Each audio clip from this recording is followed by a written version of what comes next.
I smoothed the wrinkles from my navy sheath dress, feeling deliberately understated amid the velvet drapes and marble floors of Violetta, the most exclusive restaurant in downtown Chicago, not because I couldn't afford luxury, my portfolio could buy half the block, but because my family had intentionally chosen this place to unsettle me. A Hollis? My older brother Grant's voice rang out, laced with mock surprise. I didn't think you'd actually show up. This place isn't exactly economical. I caught my reflection in a wall mirror. No designer logos, no diamonds. Just the dress and a pair of sapphire studs my late aunt once gave me. A look I'd refined over the last decade. I'll manage, I replied quietly, watching Grant share a smug glance with his wife, Celeste. As the maitre d' guided us to our table, I overheard Celeste mutter to my mother, "I told you we should have picked something more budget-friendly for her. If only they knew I owned a controlling stake in the hospitality group that bought Violetta last spring." The annual Hollis family dinner had become a masquerade of status ever since I left Hollis Equity 12 years ago at 26, walking away from what my father called the only sensible future to chase a laughable idea. Something with drones, he scoffed. Grant, ever the favorite, had stayed. Now CFO of Hollis Equity, he and Celeste had a Gold Coast penthouse and a country club lifestyle. They loved reminding me I'd once asked for help fixing my car. "So, Mira," Grant drawled as we sat down, "still tinkering with that drone hobby?" I sipped my wine, remembering the urgent proposal Hollis Equity had sent that morning, begging Artemis Airtech for a logistics contract. "Something like that," I replied. They didn't know Artemis, my company, was already operating a $1,800,000,000 zero-cents drone fleet across 6 continents, or that I'd funneled the original seed money from a silent exit deal with Tesla 5 years ago. Only my aunt had known. "Let them talk," she once said. "Just make sure you're the one signing the checks later." "She still drives that rust bucket Honda," Celeste snickered. If only she knew I'd landed my Gulfstream 2 hours ago. Speaking of cars, Grant chimed in, adjusting his Cartier cufflinks.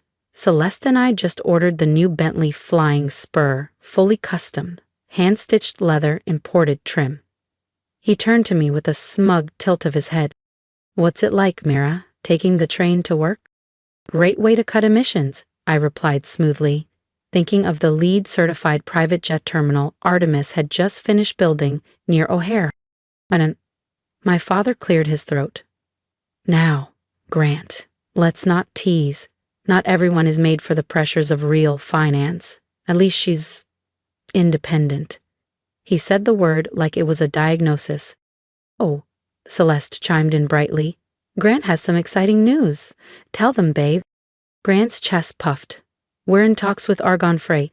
Once the deal closes, Hollis Equity will manage their entire Midwest logistics portfolio. $1 billion territory."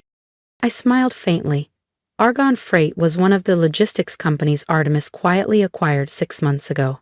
They had no idea their supposed deal would place them neatly under my corporate umbrella. "That's huge," I said, reaching for the breadbasket. "When's the pitch?" "Tomorrow morning," Grant said proudly. "Their CEO's flying in by private jet. You know you're dealing with serious people when they don't do commercial." If he only knew, it was my jet, and I'd be watching their entire meeting live from Artemis HQ. "I've heard the CEO's a mystery," my father added. "Nobody knows their name." "That's what high-level business looks like," Grant said with a smug smile. "It's about power, influence, serious capital." Celeste waved down the waiter. "Speaking of capital, Mira, they've got a nice salad that's reasonable." "I'll take the chef's tasting menu," I said, scanning the wine pairings. A pause. The tasting menu was $560, 0 cents per guest. "Mira," my mother whispered, eyes darting. "That's steep. You sure?" "Don't worry," I said, folding my napkin. "I've been saving." Celeste bristled. "This isn't the time to perform, Mira. It's a little sad." "I'm not performing," I said, locking eyes with her. Grant scoffed. "What next? You're secretly a jet owner too?" Right then, his phone buzzed. Grant glanced at his phone, the color draining from his face. "Excuse me," he muttered, rising stiffly and walking toward the lobby. I could still hear him from my seat. What do you mean the Argon Freight CEO canceled the meetings in 12 hours? This is a billion-dollar deal. You can't just... His voice dropped as he disappeared from view. When he returned, the cocky grin was gone. Celeste leaned in. Is everything all right? Fine, he snapped. Just business. Nothing you'd understand, Mira. I took a sip of wine, already drafting the email in my mind, the one I'd send tonight, as CEO of Argon Freight, respectfully declining Hollis Equity's proposal. We'd be going with another partner. You know, Celeste said quickly, changing the subject, this restaurant's part of the Violetta Group now. Grant and I just bought some shares. Didn't we, sweetheart? Grant recovered enough composure to smirk. Almost 5%. Pretty exciting. How nice for you, I said warmly, remembering the board vote where I approved their micro-share purchase via a shell company wholly owned by Artemis. Just then, the waiter returned with my wine, a 2003 Burgundy rare enough to have its own security detail.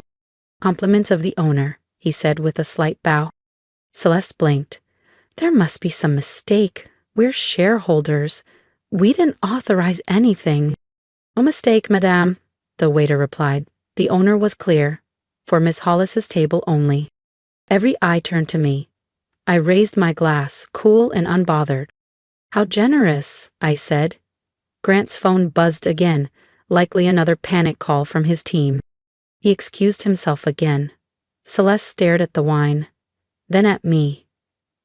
I don't get it, she whispered to my father. They probably think she's someone else, he said firmly, as if trying to convince himself. I simply smiled. Tomorrow would speak for itself. The next morning, I sat in my private office, top floor of the Artemion Tower, watching the security feed as Grant paced the glass conference room. He'd arrived early, desperate to lock the Argon deal. Then Julia's voice came through my intercom. Mrs. Hollis, your father and brother just arrived. They're here with Mr. Campbell. Of course they were. If you're curious what happened when they found out who was really behind the deal, make sure to subscribe so you don't miss the moment everything changes. Celeste never missed a chance to bask in Grant's supposed brilliance, and my father no doubt came to reinforce the illusion that his beloved son-in-law was the true financial prodigy of the family. Perfect, I said. Let's proceed. If you'd lift your suitcases, I opened my laptop, fingers gliding over the keyboard as I scheduled the email to send in precisely 10 minutes. Subject, East Coast Operations Proposal. Dear Mr. Campbell, after careful consideration, Argon Freight has decided to explore other strategic partnerships for our regional expansion. While we appreciate Hollis Equity's interest, we believe our long-term goals are better aligned elsewhere. Best regards, Mira Hollis, CEO, Argon Freight. 10 years of being overlooked, mocked, underestimated. While they laughed, I built, acquired, dominated. That chapter ended today. On my security feed, more figures entered the glass-walled conference room. Celeste was straightening Grant's tie like a campaign manager before a debate. My father sat at the head of the table, oozing smugness. Then Julia's voice returned. The Argon team has arrived. Shall I send them in? Please. On screen, 3 of my top execs entered. Grant sprang to his feet. Welcome! We've been so eager to... Wait, where's your CEO? David Chen, my COO, gave a professional smile. Miss Hollis sends her regards. She's decided to handle the matter differently. Mira Hollis? Celeste said, her voice laced with confusion. Right on cue, Grant's phone vibrated. I watched him read the email, watched his expression collapse. This can't be real, he stammered. They're rejecting us? Perhaps, David said evenly. You should ask Mira. Silence. Celeste gave a strained laugh. Mira? What's she got to do with any of this? She can barely afford her dinner order. David tapped his tablet, projecting a summary onto the conference screen. Mira Hollis, founder and CEO of Artemis Holdings, owner of Argon Freight, Violetta Group, and 60-plus subsidiaries.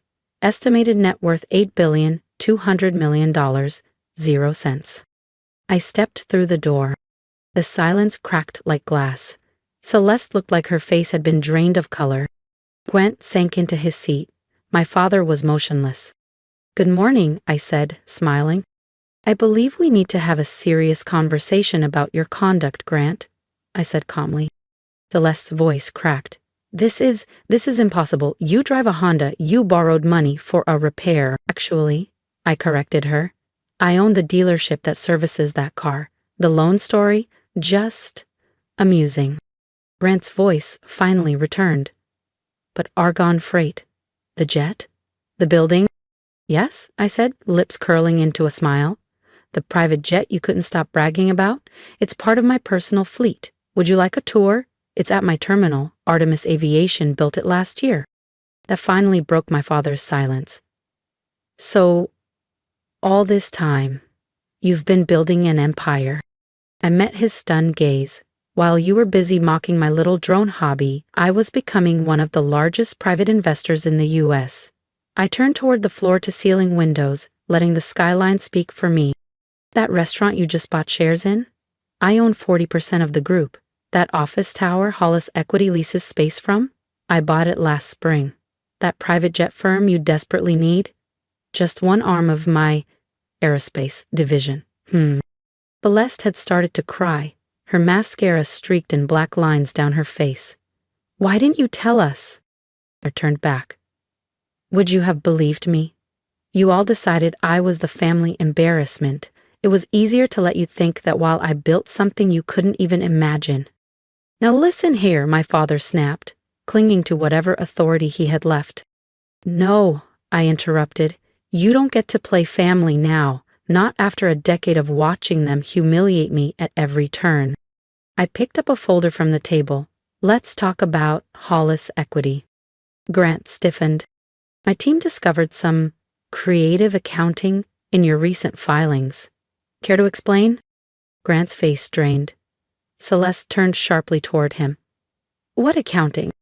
"Ooh, the usual inflated margins, off-book transfers, and about $3,400,000 0 cents quietly redirected to a Cayman account." "You've been investigating us?" my father asked, voice rising. "Of course. I vet every potential partner," I said coolly. David stepped forward and handed each of them a copy of the report. "You'll find all the details inside, including that Cayman transaction, Grant." Celeste snatched her copy, hands trembling. Grant, what is she talking about?" Celeste's voice cracked in disbelief. But Grant didn't answer. He stared blankly at the report, shoulders slumped. He knew every word was true. "Here's what's going to happen," I said, stepping forward. "Grant will resign from Hollis Equity, effective immediately. If he does so quietly, this report stays confidential." "And if he doesn't?" Celeste asked, her voice shaking. I gave a small shrug. "Well, the SEC tends to find this sort of documentation fascinating." "You can't do this," my father said weakly. "Actually, I can." I pressed a button on the conference phone. "Julia, please initiate Operation Clean Sweep." "Away, Miss Hollis." "Operation what?" Celeste whispered. "Effective this moment," I said, turning to face the room. "Artemis Holdings is announcing its acquisition of a majority stake in Hollis Equity. A full audit and executive restructuring will begin immediately, starting with leadership." My father fell back into his chair. "You're taking over Hollis Equity?" "But that's our family firm, our legacy." "No," I replied evenly. "It was your opportunity to create a legacy.